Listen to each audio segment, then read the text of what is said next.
lagi. Oke. Nah, sekarang kita masuk ke hermeneutikanya. Orang terus ketemulah dengan hermeneutik. Yang pertama kali disebut bapak hermeneutika modern itu Friedrich Schleiermacher. Nanti kamu cari di buku-buku. Hermeneutik punya asumsi-asumsi. Setiap ilmu itu punya asumsi, setiap teori punya asumsi. Pahami dulu asumsinya biar kamu ngerti apa maunya disiplin itu. Yang pertama, bagi hermeneutik diasumsikan manusia adalah self-interpreting being. Manusia adalah sosok, sesuatu yang menafsirkan sendiri. Dengan sendirinya nafsir. Jadi aktivitas berpikir itu sebenarnya aktivitas memahami, dan aktivitas memahami itu sebenarnya aktivitas menafsirkan. Ya. Apa aja? Kamu komentari, baik komentar positif maupun komentar negatif, baik komentar yang biasa maupun komentar yang luar biasa. Begitu tadi masuk ke sini yang bawa teh, bawa air putih, bawa kacang, saya tidak kaget. Oh biasa, memang tiap hari gitu kok. Tiap saya di sini juga dikasih kayak gini, nggak ganti sejak dulu. Nah, komentar kan, interpretasi. Kamu juga gitu, begitu masuk ke sini, wah di kelas toh nggak di masjid. Harusnya kalau ngaji tuh komentar. Tidak pernah diem kok kepalamu itu. Self interpreting, apapun sebenarnya kamu komentari. Yang jadi perhatianmu kecuali yang tidak kamu perhatiin loh ya. Tapi begitu jadi perhatianmu pasti kamu komentari. Kalau nggak percaya coba diam aja, kita diam aja 5 menit untuk tidak komentari apa-apa. Coba diam ya 5 menit. Ya kan? Kamu komentari mesti. Di kepalamu bunyi macam-macam sudah. Ngapain sih pakai diam-diam segala? Apa sih? Mesti gitu. Jadi kalau saya nggak diam mau apa? Ya macam-macam katanya di kepalamu. Mesti bunyi kok. Disuruh apa aja mesti bunyi.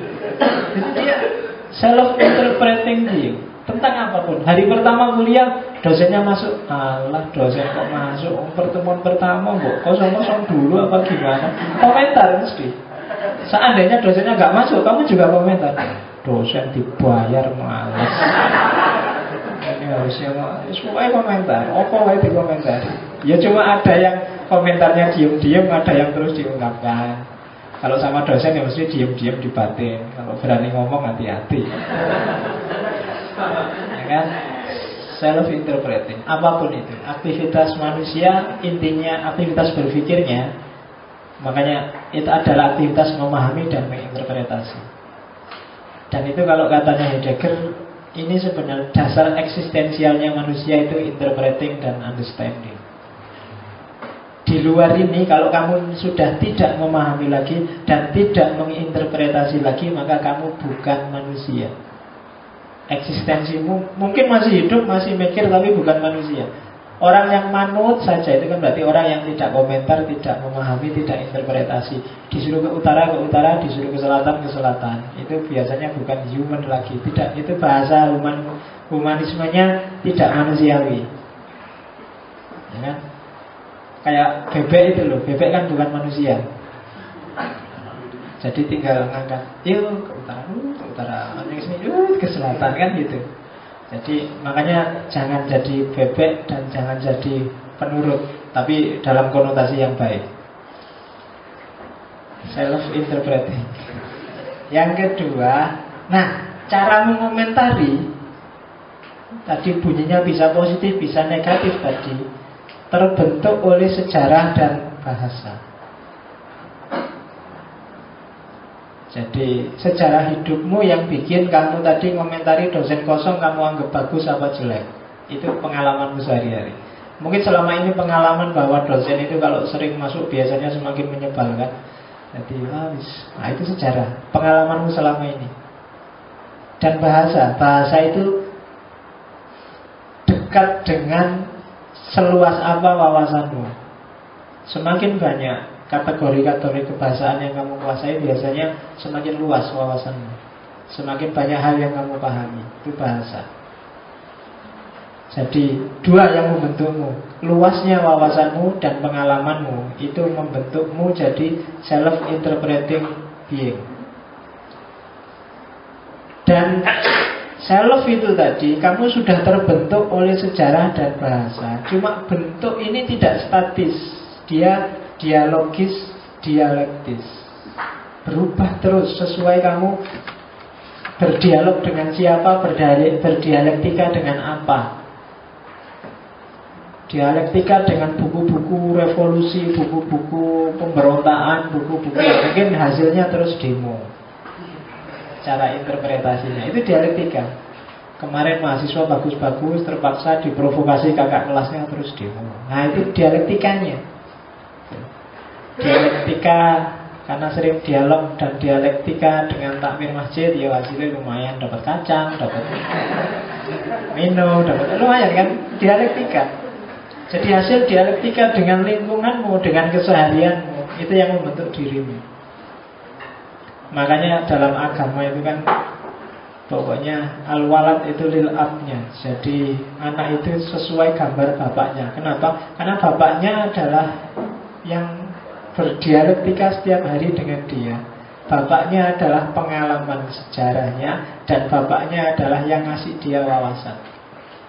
Maka kayak apa anak biasanya ya kayak gitu bapak. Itu kan ada hadisnya yang kayak gitu. Karena dia pembentuknya.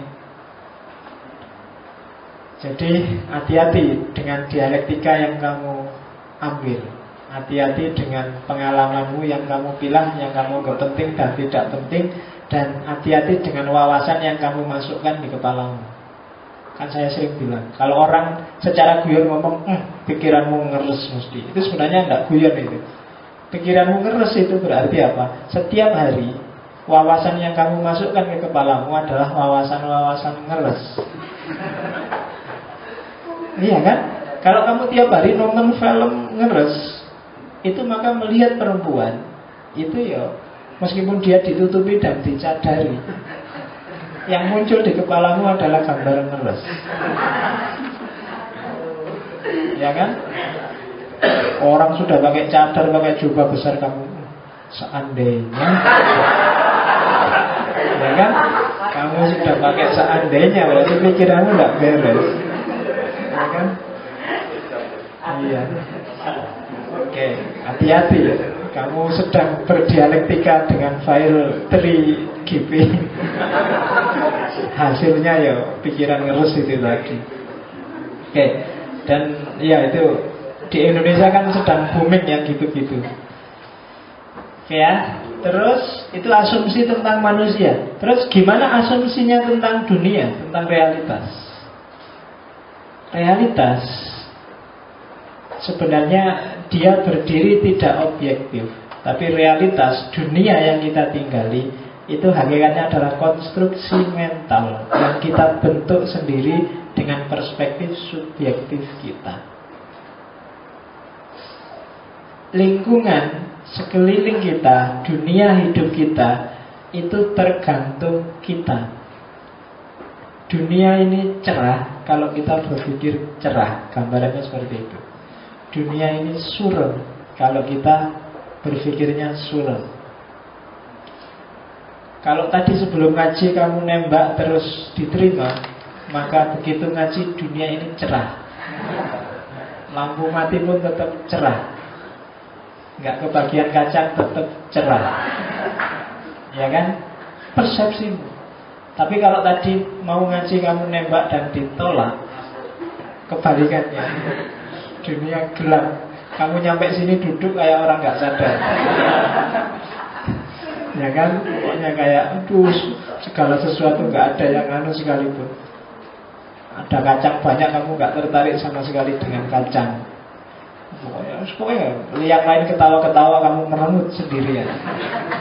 Kenapa? Karena duniamu gelap. Padahal sama, realitasnya sama, kenyataan yang dihadapi sama, tapi persepsi, konstruksi mental yang kamu bangun bisa beda-beda.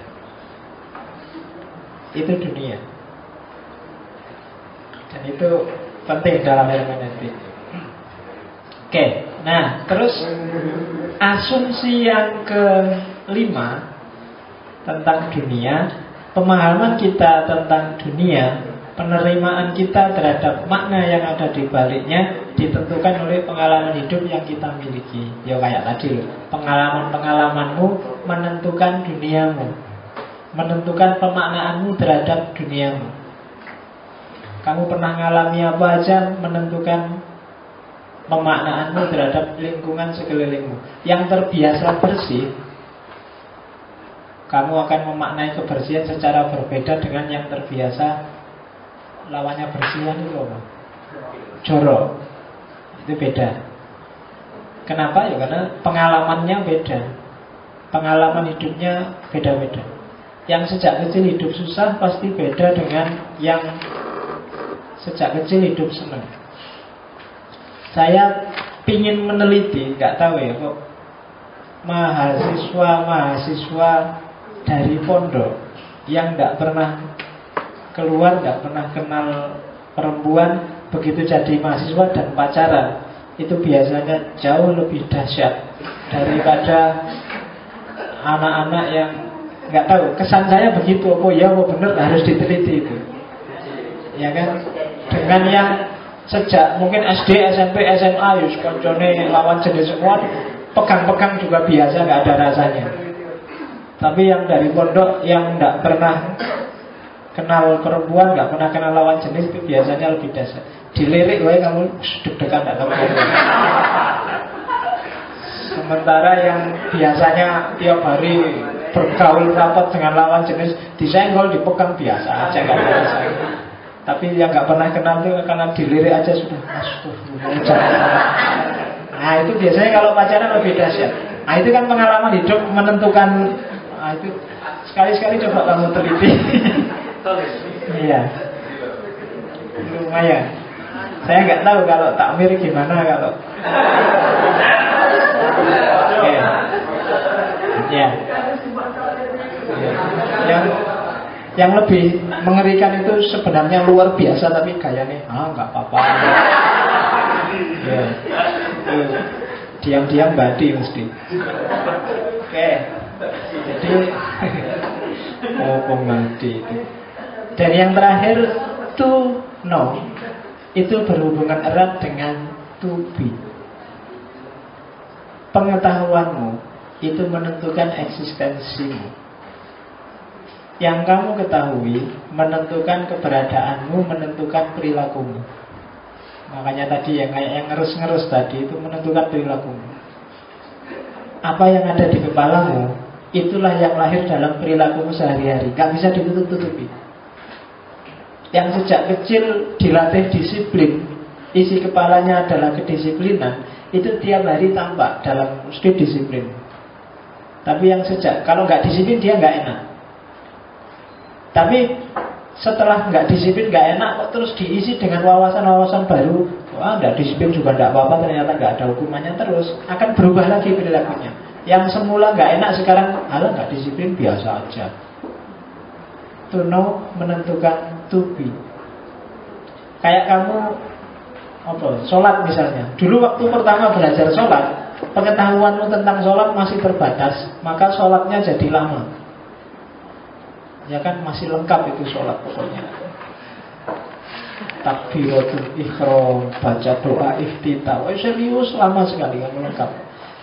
Pengetahuannya masih terbatas. Tapi begitu kamu semakin pintar, semakin canggih ilmunya, sholatnya semakin cepat. Masih gitu kan? Kamu begitu takbir Allahu Akbar, Fatihah, iftitah. Oh iftitah itu sunnah, saya suka. Ya kan? Diloncati langsung Fatihah. Baca surat itu sunnah, diloncati, terus cepet sholatnya. Ya kan? Perilakunya berubah. To know menentukan to be. Jadi kalau ada orang kok sholatnya lama, itu pengetahuannya masih terbatas. Jadi besok kamu ajarin dia sholatnya cepet ya, pengetahuannya nggak terbatas.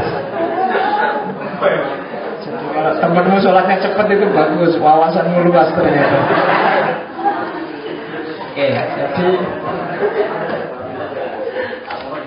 To know menentukan to be. Jadi hati-hati dengan informasi, dengan data, dengan wawasan yang kamu masukkan di kepalamu. Ngaji malam ini, masukkanlah yang bagus-bagus, yang tak beres jangan dimasukkan. Karena to know menentukan to be. Oke. Nah, terus gimana sih patternnya? Kalau sudah ngerti asumsi-asumsi ini, terus gimana? Perhatikanlah ketika memahami sesuatu. Dari subjektivitas tadi, perhatikan dialektika ketika orang memahami. Jadi ketika terjadi proses pemahaman, ada dialektika 3 hal itu. Sebenarnya 2 itu sama. Teks author reader, teks konteks, kontekstualisasi. Teks adalah apa yang dibaca, apa yang kamu pahami. Jadi diingat-ingat, teks kalau di sini tidak selalu sesuatu yang tertulis ada hurufnya, tapi sesuatu yang bisa dipahami. Itu teks. Di balik teks pasti ada konteksnya, ada latar belakangnya. Kadang-kadang konteks itu menentukan makna, maka kamu harus memperhatikan. Itu dialektis. Jadi teks yang, tak kasih contoh, teks misalnya teks yang tidak tertulis apa. Kalau saya garuk-garuk, itu kamu bacanya apa? Ya. Tapi kalau habis menjelaskan panjang lebar terus kamu paham? Enggak paham Pak, terus saya, itu maksudnya apa? Bangetan. Iya, bangetan, jengkel, macam-macam. Garuk-garuknya sama, tapi kamu bisa membaca secara berbeda. Itulah teks. Kenapa kamu bisa membaca secara beda? Karena kamu ngerti konteksnya. Kenapa kamu ngerti konteksnya? Ya tadi habis jelasin panjang, terus saya garuk-garuk sambil ambil nafas panjang. Oh berarti ini jengkel mesti ya gitu. Oh tadi bapaknya cerita bahwa dia sudah seminggu tidak mandi, kok garuk-garuk. Oh mesti rambutnya gatel itu mesti. Karena ngerti konteksnya. Kayak tadi tak ceritain ketika ada teman SMS, ketika mulut tidak bisa mengucap, tangan tidak bisa menjabat, kaki tidak bisa. Itu kan kalau kamu tidak ngerti konteksnya, kasihan sekali kamu skip ya. Itu gitu. Nanti jangan-jangan kamu balasnya, kamu opname di rumah sakit mana kan gitu. Karena kamu ngerti konteksnya. Oh konteksnya Idul Fitri, mungkin dia mau ngasih puisi, mau minta maaf Lebaran kan gitu. Karena ngerti konteksnya.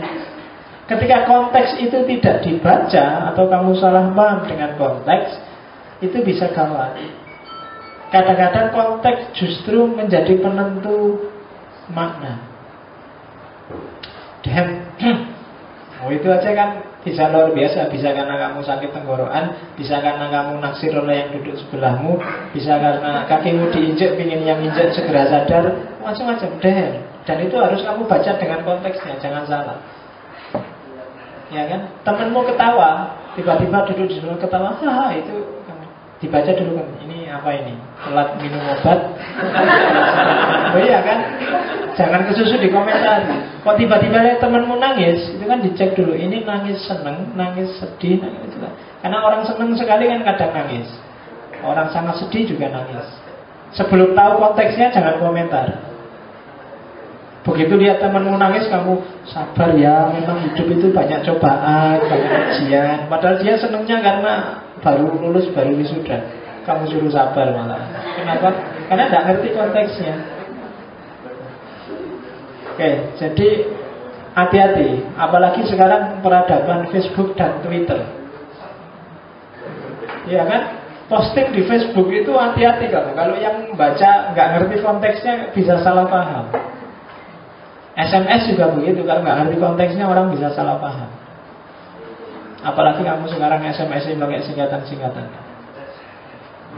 Tadi pagi anak mahasiswa, Pak saya mau ketemu, tapi Bapak susah sekali ketemu itu. Tapi belakangnya yang saya nggak suka, cemut. Tanda tangan itu Pak. Tanda tangan. Cemutnya itu yang bikin tidak kuat.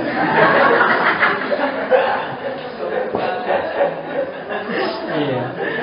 Nulis aku aja sekarang males, cuma dikasih huruf Q. Saya sekarang kalau sudah marah, Pak, saya SMS sejak tadi kok tidak dibles. Padahal tulisan cuma 2 garis, mau ditulis tidak dibalas. Ini males kamu tuh terima tulis dibles gitu. Kamu tak bles beneran apa ya? Oke. Jadi di antara konteks itu authornya, pengarangnya, penulisnya. Jadi teks dan authornya harus dibaca. Jadi ini yang nulis siapa? Oh, orang itu, ini orang yang pendidikannya di Yaman, dia ahli teologi, dia pantas cara berpikirnya begitu. Itu authornya. Kenali dulu siapa dia. Jangan sampai terjebak. Apalagi hari ini. Sekarang banyak sekali penulis dadakan yang sumbernya Google. Saya punya mahasiswa nggak lulus-lulus sampai semester 13,5. Karena dia perpanjangan setengah semester. Sudah menulis 50 buku, macam-macam. Tak lihat bukunya, ada judulnya Khasiat Air. Ya, terus manfaat sholat malam. Padahal kalau ketemu anaknya mungkin kamu malas mau coba bukunya. Uang butuh doang, nggak pernah dikeramasi, datang ke kampus. Tapi kalau kamu baca namanya sangat islami dan panjang, nggak perlu saya sebut. Nanti kamu nggak beli bukunya, kasihan. Caranya dia cuma Google aja. Ingin ngumpulin tulisan tentang khasiat air, dikumpulin terus ya, clipping jadi satu, serah ke penerbit, cetak. Nah itu kan, maka hati-hati dengan authornya. Kemarin nulis buku kedokteran itu, saya di SMS teman dari UGM yang mahasiswa kedokteran itu, hati-hati loh, buku itu ditaruh di raknya Fakultas Kedokteran. Jadi di rak, kalau di Togamas di rak bagian buku dokter-dokter itu, apa berani dia tanggung jawab isinya yang itu? Karena banyak yang perlu dipertanyakan lagi, apalagi kedokteran. Karena dia cuma copy paste dari Google. Nah itu hati-hati kamu ya, makanya tulis. Kalau beli buku jangan terpesona oleh sampulnya. Karena sampul sekarang bagus-bagus dan nggak bisa dibuka karena diplastiki. Begitu kamu buka, alah kalau kayak gini nggak jadi dibeli tadi.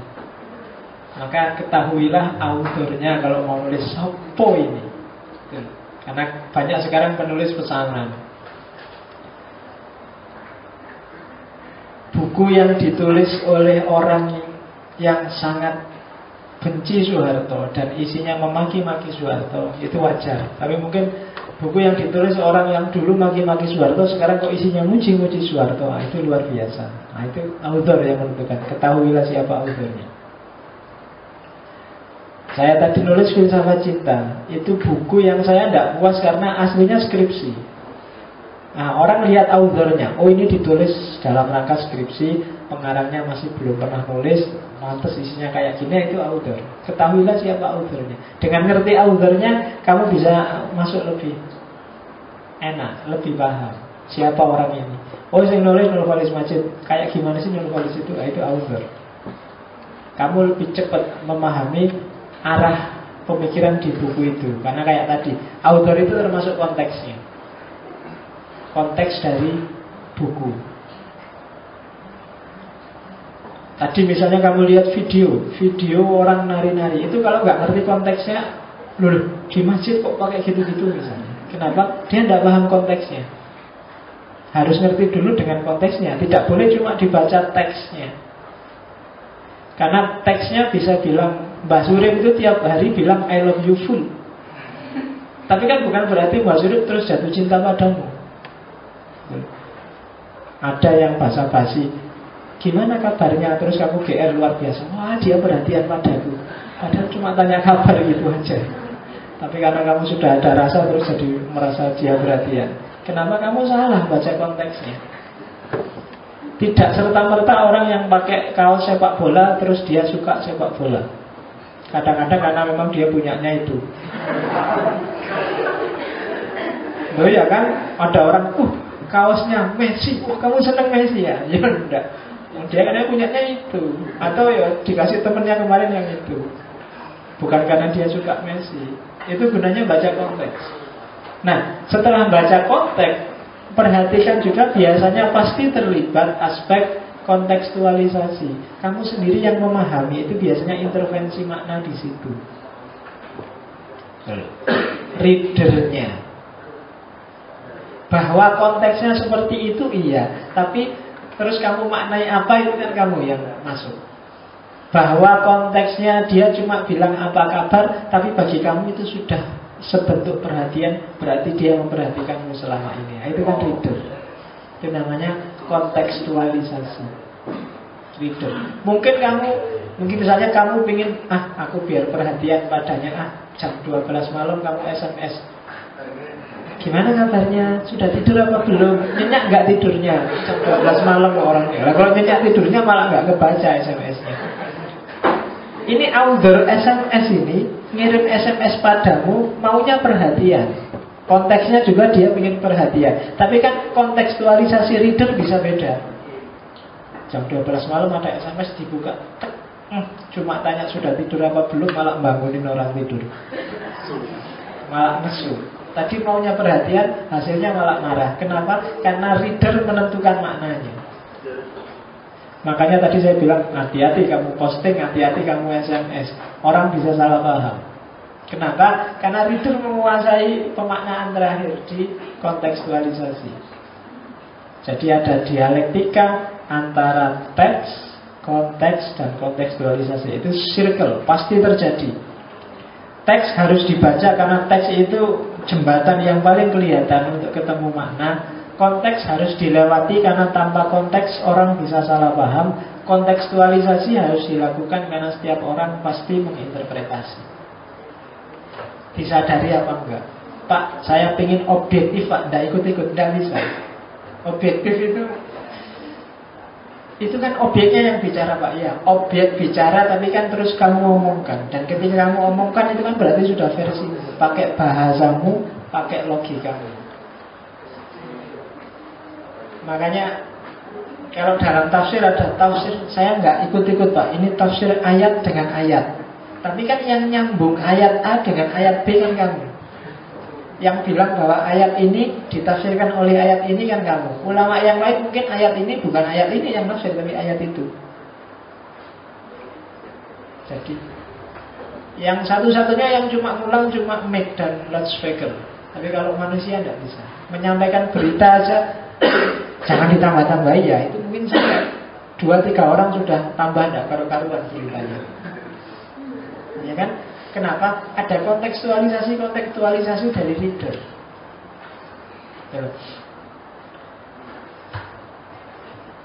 Maka dalam teks, dunia yang dibaca, teks itu realitas, teks itu kamu, teks itu dunia yang dibaca. Ada 3 dunia.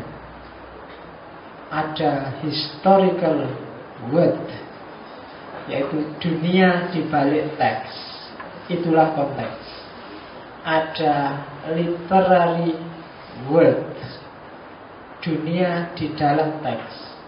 Gramatikalnya, pilihan katanya, makna letter luck-nya. Ada contemporary world, dunia di depan teks. Itu maksudnya apa? Readernya. Teks itu mau dipakai apa? Ya kan? Karena kadang-kadang teksnya lurus, tapi bisa kok diselewengkan. Ayatnya bagus. Waja'alnakum syu'uban wa qabaila lita'arafu. Kami jadikan bersuku-suku dan berbangsa-bangsa biar saling mengenal, saling memahami. Tapi terus karena kamu reader berkuasa, ayat ini kamu jadikan dalil bahwa pacaran itu boleh. Iya kan? Ta'aruf kamu artikan pacaran. Nah, itu apa? Contemporary world. Kamu menggunakan ayat itu untuk maksudmu sendiri, untuk kontekstualitasmu, untuk dirimu hari ini. Ngajinya seperti ini, konteksnya sudah jelas. Maksudnya takmir juga sudah jelas. Tapi pemaknaanmu terhadap ngaji malam ini itu pasti beda-beda. Itu kontekstualitasmu. Ada yang memaknainya cari ilmu, ada yang memaknainya cari kacang, ada yang memaknainya daripada nganggur, ada yang memaknainya nganter pacar, ada yang memaknainya cari pacar, ada yang memaknainya macam-macam. Dan itu kontekstualitasmu. Setiap orang pasti begitu. Jadi digabungkan tadi wawasan dari awal. Kalau manusia itu interpreter being, makhluk yang selalu memahami dan menginterpretasi, sementara interpretasi itu bentuknya kontekstualitas, dan kontekstualitas itu harus ngecek dulu konteks dan teksnya. Berarti yang ada di kepala kita itu sebenarnya kontekstualitas. Yang ada di kepala kita itu sebenarnya pemahaman kita tentang sesuatu, yang punya jarak dengan sesuatu itu apa adanya. Nah, gitu. Jadi kalau kamu posting di Facebook kata-kata bijaksana hari ini, nah, itu kan biasanya kan kalau kamu biar dia ke orang bijaksana. Nah, itu pemahamanmu terhadap kata-kata itu mungkin beda dengan orang yang pakai kata-kata itu. Misalnya apa kayak piye kabare we?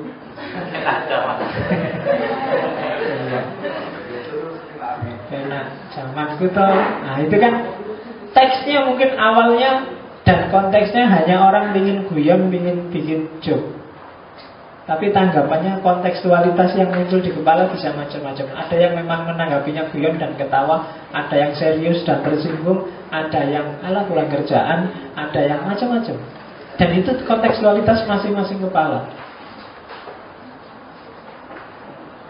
Ada subjektivitas dalam pemahaman. Oke, berarti ini akhirnya. Mungkin yang jenis-jenisnya hermeneutik ketemunya minggu depan.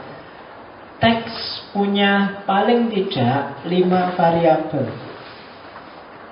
Jadi dunia pemahaman, dunia paham dan memahami itu punya 5 variabel. Perhatikan 5 variabel itu, biar kamu jadi orang yang kritis. Nah, kritis itu kamu bisa memilah. Oh, ini teksnya, itu konteksnya. Konteks ini kalau dipakai orang yang berbeda bisa beda loh. Nah, itu kan caranya gitu. Yang pertama, teks dan makna objektifnya. Itu kata-katanya, gramatikalnya. I love you. Itu kan kayak itu bisa ungkapan cinta, bisa hanya kata-kata belaka, bisa sekedar bahasa Inggris karena aku nggak ngerti bahasa Inggris terus aku belajar bahasa Inggris. Makna objektifnya pokoknya aku cinta padamu. Kalimat ini bisa dipakai macam-macam. Yang menentukan apa? Variabel kedua, konteks historis sekitar kelahiran teks. Tadi kok tiba-tiba saya ngomong I love you, kenapa? Oh, tadi karena ada mahasiswa di depanku pakai kaos, di kaosnya ada tulisan I love you. Oh, berarti I love you tadi bukan ungkapan cinta, cuma moco tulisan di kaos. Itu konteks historisnya. Itu saya cerita gini karena Jumat yang lalu saya Jumatan di belakang, mungkin mahasiswa saya nggak ngerti, tapi sholat di depanku pakai kaos. Kebetulan kaosnya itu di belakangnya ada robeknya. Robek itu terus dilingkari pakai spidol, dikasih tulisan kecil, sorry ya robek. Ya. Itu kok dilalah dipakai Jumatan dan di depanku lagi itu kan marahin sembahyang kataku. Yesus. Jadi saya nggak ngerti sebelumnya mau sholat tiba-tiba nyelonong dek ada lowong di depan dia dulu. Begitu aku takbir, jadi dikasih sorry ya robek. Yo wis waras ngalah. Oke. Terus yang ketiga, konteks biografis pengarang dan kepentingannya memproduksi teks. Jadi siapa sih yang ngarang? Apa kepentingannya? memproduksi teks? Apa kepentingannya dia ngomong? Apa kepentingannya dia nulis? Apa kepentingan yang dia lakukan? Itu menentukan maknanya. Terus nanti kita off 9:30. Konteks biografis pembaca dan kepentingannya membaca teks. Ini menentukan juga. Kalau tadi menentukan maknanya, kalau ini menentukan, kalau bahasa hermeneutika, signifikasinya. Signifikasi itu teks mau dipakai jadi apa sih? Mau diapain sih teks itu? Konteksnya dan teksnya sih jelas. Lihat mahasiswa sama mahasiswi pacaran. Tapi terus pembacanya ini siapa? Dan apa kepentingannya membaca anak pacaran itu? Mungkin kalau dosen, kepentingannya untuk dakwah misalnya. Dia ingin mencari contoh bagaimana mahasiswa masa kini. Atau yang sana kepentingannya ingin apa dan seterusnya. Setiap pembaca menentukan makna. Teksnya bisa sama, konteksnya bisa sama, tapi makna yang lahir bisa beda tergantung pembacanya. Dan yang terakhir, variabel juga aplikasi dan implikasi hasil interpretasi. Ketika orang pacaran, saya membaca untuk kepentingan dakwah, yang selanjutnya terjadi mungkin beda. Kalau saya lihat orang pacaran untuk kepentingan kayak FPI itu, ingin menghakimi misalnya, kan aplikasinya terus beda. Dan itu juga variabel teks. Orang yang membaca Al-Quran dengan kepentingan A, cara dia mengaplikasikan hasil bacaannya pasti beda dengan orang yang baca dengan kepentingan B. Orang yang cara berpikirnya keras, misalnya kaku, kalau baca Al-Quran dan diaplikasikan pasti keras dan kaku juga. Sementara yang nyantai, cara membaca dan mengaplikasinya juga mungkin nyantai. Kenapa? Karena dia membaca menentukan, dan ketika dia punya makna, aplikasinya pasti juga berdasarkan makna itu. Itu variabel teks. Dan yang terakhir namanya hermeneutical attitude. Kalau sudah ngerti bahwa prosedur pemaknaan individu setiap orang itu coraknya subjektif, maka ada 3 perilaku. Ini attitude, bukan jenis hermeneutik, tapi perilaku hermeneutik. Dalam hidupmu kan isinya cuma 3 itu. Kalau nggak suspicious, kalau nggak begitu apologi, kalau nggak begitu recovery. Ada penjelasannya di belakang, cuma bahasa Inggris, nggak usah tak baca, tak jelasin aja. Ya. Kalau tak baca kan sudah jam 9:30, paling kamu nanti angop. Angop bahasa Indonesianya apa? Menguap. Ya, menguap. Gak enak ya istilahnya menguap. Dianggap kamu mengeluarkan uap, padahal kan enggak. Cuma mangap aja. Oke, hermeneutic of suspicious itu berarti perilaku. Itu salah nulisnya, suspicion. Harusnya suspicious, pakai S. Jadi perilaku yang dilakukan orang menghadapi sesuatu yang dia anggap keliru, itu cara dia memahami, biasanya pakai hermeneutic of suspicious. Suspicious itu artinya curiga. Curiga itu, jangan-jangan ada kepentingannya, jangan-jangan itu keliru, itu namanya hermeneutic of suspicious. Jadi setelah curiga biasanya kamu terus mengkritisi pemahaman itu. Jadi hermeneutik tidak selalu setuju memahami secara lurus, tapi kadang-kadang mengkritik juga. Hermeneutic of suspicious. Kamu sudah tidak suka duluan, tidak senang duluan, tidak setuju duluan, terus mendekat masuk. Biasanya caranya pakai hermeneutic of suspicious. Kamu tidak setuju Islam garis keras, maka kamu masuk ke dunia Islam garis keras dalam rangka mengkritik. Itu namanya hermeneutic of suspicious. Nanti ada cara-caranya sendiri minggu depan. Yang kedua, hermeneutic of apology. Kebalikannya, kalau hermeneutic of suspicious terhadap hal yang tidak kamu sukai, tidak kamu setujui, hermeneutic of apology adalah terhadap hal-hal yang kamu setujui. Makanya disebut apologi. Kamu sudah senang duluan, kamu sudah suka duluan. Ketika kamu mendekat, kamu sudah apologi. Isinya mencari baik-baiknya aja, mencari benar-benarnya aja. Karena sudah senang duluan. Pokoknya kalau ada jeleknya kamu gak setuju, langsung kamu bantah, kamu tunjukkan ini sudah pas, ini sudah benar. Yang setuju tahlilan pakai hermeneutic of apology terhadap tahlilan. Yang tidak setuju tahlilan pakai hermeneutic of suspicious terhadap tahlilan.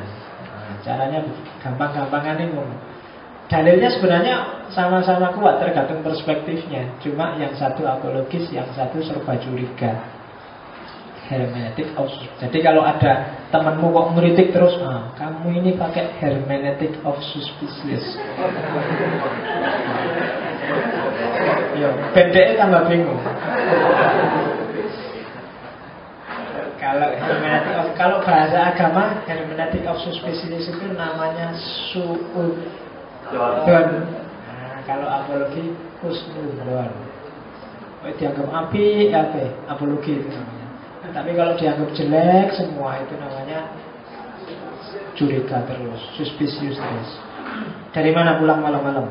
Ngaji, Pak. Nggak mungkin. Canom balik bungi-bungi ngaji. Kalau dugem aku percaya, kalau keluyuran aku percaya, tapi ngaji nggak masuk akal. Itu suspicious. Itu serba curiga. Padahal tenang ngaji, meskipun ngajinya ya suka yang ini gini. Tapi ada lagi apologi. Kalau apologi itu percaya segala yang kamu bilang pokoknya mesti benar, mesti pas, mesti baik, mesti indah. Biasanya rupa cari. Kalau lagi hangat-hangatnya mesti apologi, tapi begitu gegeran suspicious. Hati-hati ya. Makanya kamu jangan terlalu apologi, juga jangan terlalu curiga.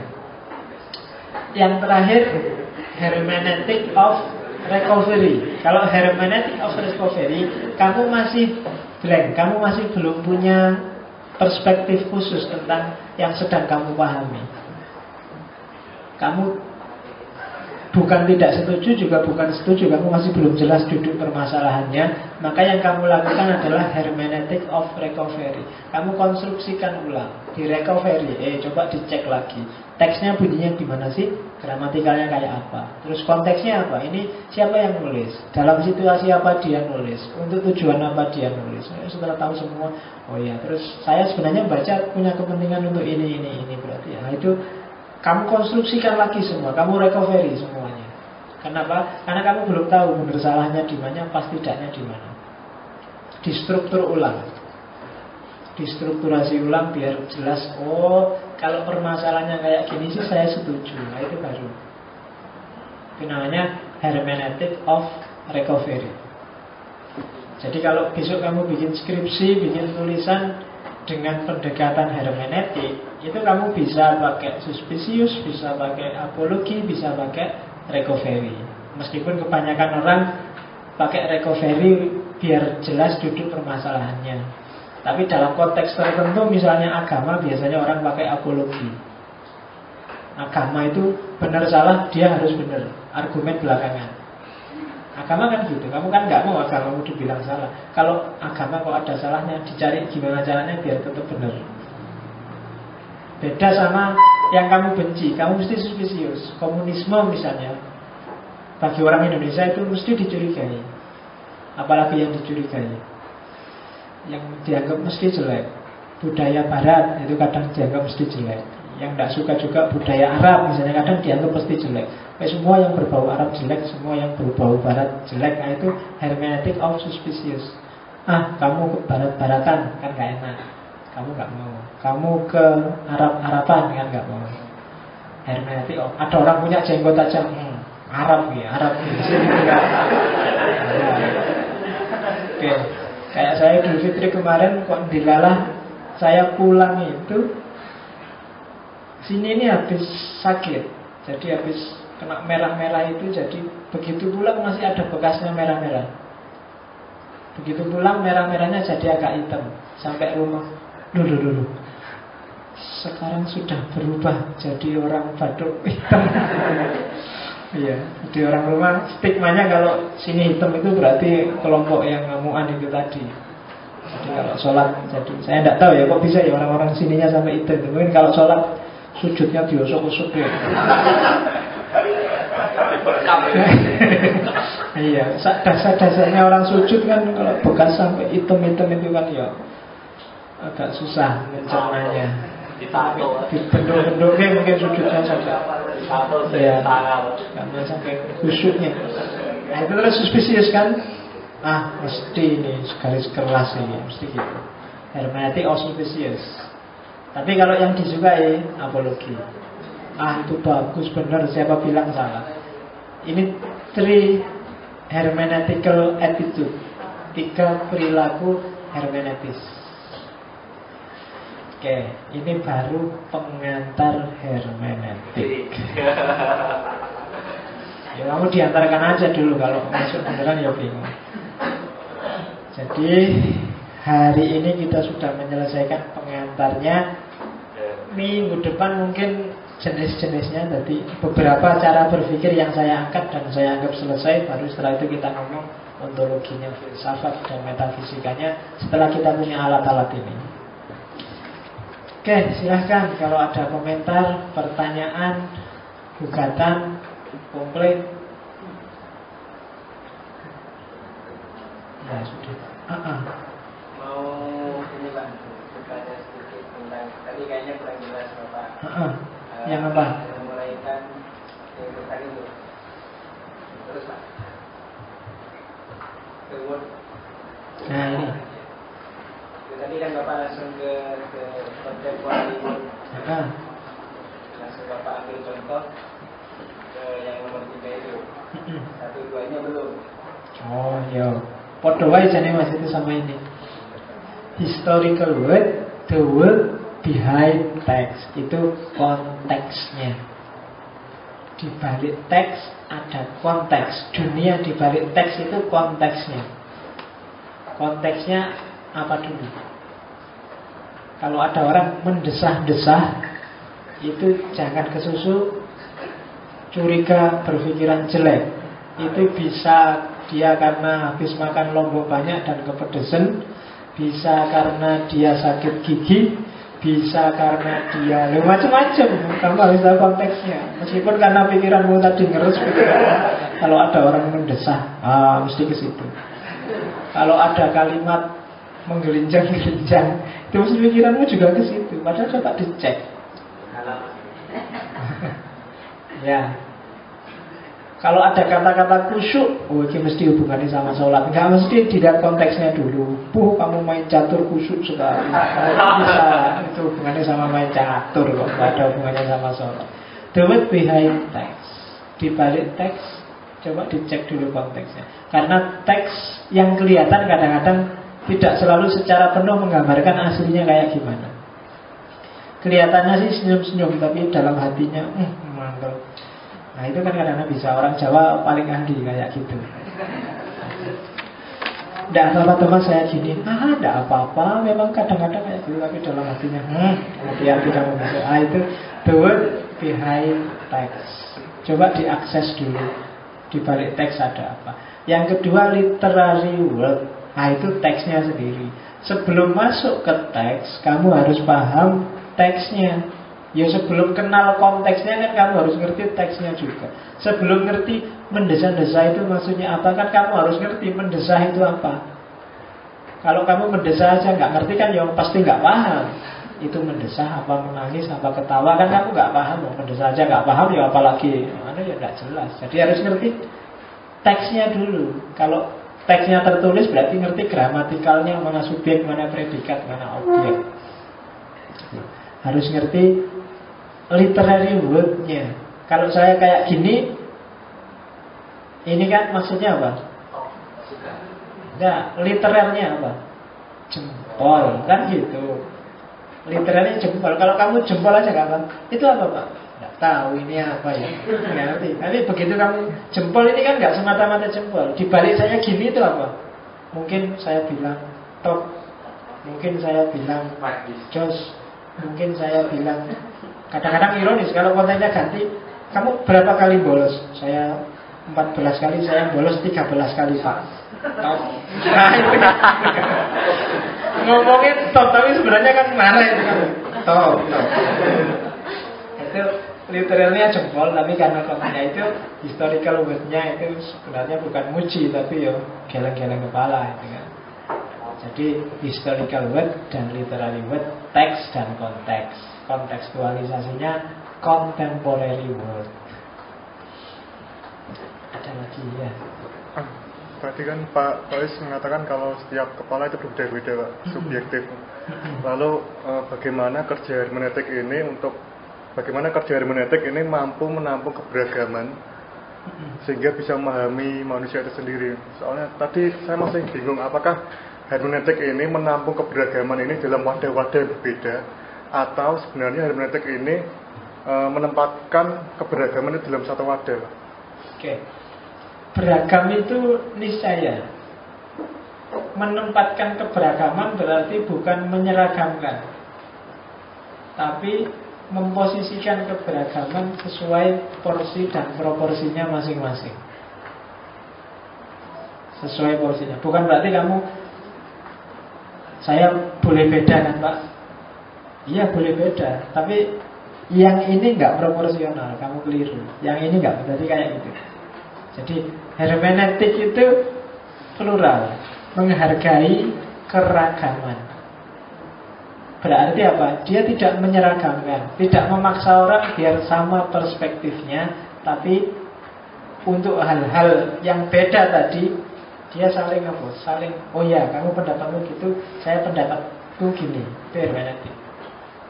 Karena kamu perspektifnya kayak gitu, hasil pikiranmu gini. Tapi karena saya perspektifnya kayak gini, hasil pikiranku gini. Enaknya gimana? Kamu gitu itu benar gak sih? Itu dialektika namanya. Untuk menuju progresivitas. Jadi keragaman jangan berusaha untuk, apalagi dipaksa untuk diseragamkan. Biarkan. Makanya bahasa Indonesianya harmoni. Harmoni itu yang beda-beda biarkan beda, tapi untuk tujuan bersama, menuju satu fokus yang sama. Biarkan ada NU, biarkan ada Muhammadiyah, biarkan ada apa lagi, Persis, biarkan ada Masjid Sudirman, biarkan ada Masjid UIN. Semuanya kira-kira mana yang paling benar? Ya, tidak ada. Masing-masing punya strategi, punya parameter sendiri-sendiri. Dan jangan takut terus, kalau bahasa filsafatnya, ujungnya hermeneutik memang kebenaran itu dalam tanda petik relatif. Relatif itu bukan berarti tidak pasti loh ya. Relatif itu terjemahan pasnya untuk bahasa Indonesia adalah tergantung. Benar salah itu tergantung dari perspektif mana melihatnya. Makanya kalau bahasa Inggris kata relatif itu dia nggak pernah sendirian, pasti relatif to. Relatif to apa? Indonesia ini maju kalau dilihat apanya dulu, dia mundur kalau dilihat apanya dulu. Maka majunya Indonesia itu sesuatu yang relatif. Jadi beda-beda, iya. Nah kalau beda-beda terus relatif Pak. Iya, tidak apa-apa relatif. Karena relatif ini bukan kok terus berarti benar salah, nggak mesti, enggak. Tapi dia tergantung melihatnya dari mana. Mungkin ngaji ini kalau dilihat dari mana ya, orang yang pakai jenggot, pakai anu itu, ini ngajinya orang-orang sesat semua. Gimana kok bisa kayak gini? Nah itu bisa, tergantung karena ada dia. Tapi dari perspektif yang tertentu lagi, loh ngaji hermeneutik kok diambil yang gitu-gitunya, kurang radikal. Harusnya ada yang kayak gitu. Perspektifnya masing-masing. Dari perspektif saya ya mungkin cukup pakai yang gini-gini dulu, nanti pendalamannya minggu depan atau minggu depannya lagi, atau kalau kamu wawasannya sudah lengkap dulu. Tapi bagi yang lain, ini ritmenya terlalu lambat, Pak. Saya sudah baca 30 buku tentang hermeneutik. Kalau mulainya cuma dari sini, ya mungkin bisa kayak gitu. Setiap orang punya progres tadi. Ada pluralitas, ada progresivitas. Maka biarkan keragaman itu. Mau diwadahi, ya wadahi aja kalau bisa. Ya kan, misalnya kamu wadahi, ayo kita bareng-bareng memutuskan sesuatu dengan perspektif masing-masing. Kalau untuk dunia sosial kadang-kadang butuh itu. Butuh, oke deh, kita memang beda-beda, tapi harus ada yang kita sepakati bersama. Nanti di jenis-jenis hermeneutik nanti ada. Jadi ada yang ya memang macam-macam, tapi begitu masuk level sosial harus ada yang diputuskan dong, nggak bisa relatif ini. Kita mau ngaji apa enggak? Yang satu ngaji, yang satu enggak ngaji, yang satu ngaji, itu kan bingung kan? Harus ada. Oke, ngaji enggak? Oke, disepakati ya ngaji. Maka ya itu ranahnya sudah beda lagi, bukan ranah pemahaman lagi, tapi sudah ranah sosial. Maka sebenarnya untuk mewadahi pluralitas itu bukan dengan menyeragamkan pluralitas, tapi dengan manajemen sosial. Gimana caranya sosialitas, individualitas yang beda-beda itu bisa dimanage secara bagus sehingga tidak bentrok. Tapi setiap orang masih bisa mengekspresikan individualitasnya. Nah, itu yang agak susah. Itu tugasnya sosiologi agama sebenarnya. Sir. Sosiologi jelas ya, sir. Jadi harus masuk tugas berat bagi sosiologi agama menurut saya. Kalau ini kan cuma menjelaskan bahwa orang itu beda. Ayo terus gimana manajemen perbedaan itu. Itu yang agak berat. Kayak masjid ini kan mesti setiap takmir, setiap kepala, setiap jamaah punya persepsi sendiri-sendiri. Dan menyatukan itu, memanage yang beda-beda sehingga semua puas itu kan nggak gampang itu. Kuncinya ada di situ. Nanti yang bahas ini sebenarnya Habermas di filsafat komunikasi. Kalau di hermeneutik itu masuk jenis hermeneutika kritis. Nanti ketemu juga di Habermas. Semoga minggu depan kita ketemu dikit-dikit dengan beliau-beliau al-mukarram para filosof itu. Amin, amin, amin. Jadi pelan-pelan. Yang penting hari ini adalah ini, ada kesadaran antroposentris, kesadaran progresivitas, dan kesadaran pluralitas. Kemudian perhatikan triadik-triadik itu dalam proses pemahaman. Jadi besok kalau kamu bikin skripsi dengan pendekatan hermeneutik, objek yang kamu kaji, lihatlah bagian teksnya apa, konteksnya apa, kemudian kontekstualisasimu. Kontekstualisasimu berarti teori yang kamu pakai apa untuk membaca. Itu biasanya pendekatan hermeneutik. Orang Jawa buang tumpeng ke laut. Teksnya apa, konteksnya kenapa kok dia sampai buang tumpeng, nalar dia apa yang dipakai. Nah, terus kamu boleh masuk pakai teorimu sendiri karena kamu reader. Itu kontekstualisasi namanya. Mungkin kamu masuknya pakai ayat, mungkin kamu masuknya pakai teori budaya, teori sosial. Itu sudah kamu. Itu biasanya skripsi dengan perspektif hermeneutik. Oke ya. Sudah. Oh iya, Mbak.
Oke.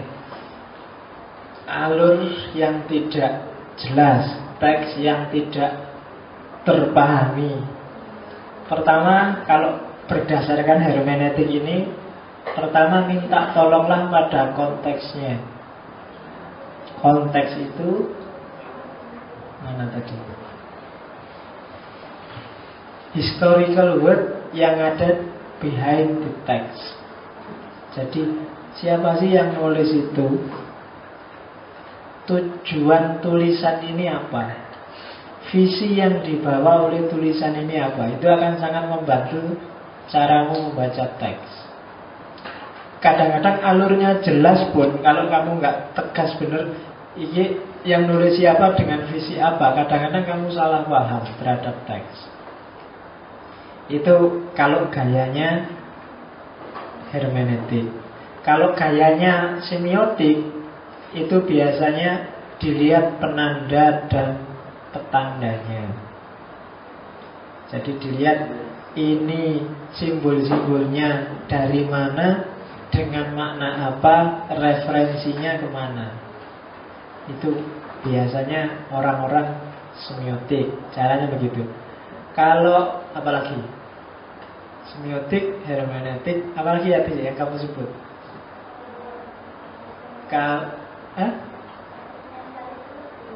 Kalau eksistensialis beda lagi. Kalau eksistensialis itu kamu sebagai reader, gimana caranya kamu membaca teks agar teks itu menunjang, mendukung eksistensimu, keberadaan dirimu. Itu panjang lagi kalau eksistensialis. Jadi jangan terpaku pada yang tertulis. Itu maunya hermeneutik, maunya semiotik, maunya eksistensialis. Kecuali kamu orang sastra yang mungkin pendekatannya cuma gramatikal, itu kamu pontang-panting biasanya. Karena kalau berdasarkan tertulis saja kadang-kadang orang bingung, ini janjane ngomong apa. Kayak orang Jawa Timur itu, ketemu meso, seneng meso, sumpek meso, itu kan tidak karu-karuan begini. Iya kan? Saya bulan apa itu ke Surabaya, main ke teman-teman, diajak ke forum sastra, ngomongnya tidak karu-karuan, lomba baca puisi, bolak-balik meso. Bahkan ada puisi itu yang judulnya panjang sampai hampir 5 kalimat, isinya cuma 1 kata. Ya, judulnya itu laki-laki ditinggalkan istri, malam-malam dingin, hujan-hujan, banyak angin, banyak katanya. Isinya sih cok. Judulnya bisa 5 baris, isi puisinya cuma 1 baris. Iya. Itu kan membacanya rodo. Itu kalau nggak ngerti konteksnya mesti kamu aduh itu bingung. Nomor jelas. Oke ya. Tapi langkah kita masih panjang Pak. Minggu depan kita akan lihat gimana step-step cara memahami dengan model hermeneutik. Kalau tulisannya memang kacau, nggak bisa dibaca sama sekali, itu alternatifnya 2. Yang nulis nggak jelas, ngawur, atau dia belum bisa nulis. Dan yang kedua mungkin wawasan kita masih terbatas untuk memahami. Mungkin itu dunia satohan orang-orang sufi yang bisa tahu tulisan yang kebolak-balik karuan itu. Itu kayak saya membaca makalah mahasiswa itu kan mesti pikir geleng-geleng terus iki opo nulis opo karepe. Istighfar tiap hari, astagfirullah gitu ya. Oke, saya kira sudah ya, sudah jam 10. Dilanjutkan lagi minggu depan dengan hermeneutika seri kedua. 2 seri aja hermeneutiknya biar kamu gak tambah judek. Saya akhiri sekian, semoga ada manfaatnya. Assalamualaikum warahmatullahi wabarakatuh.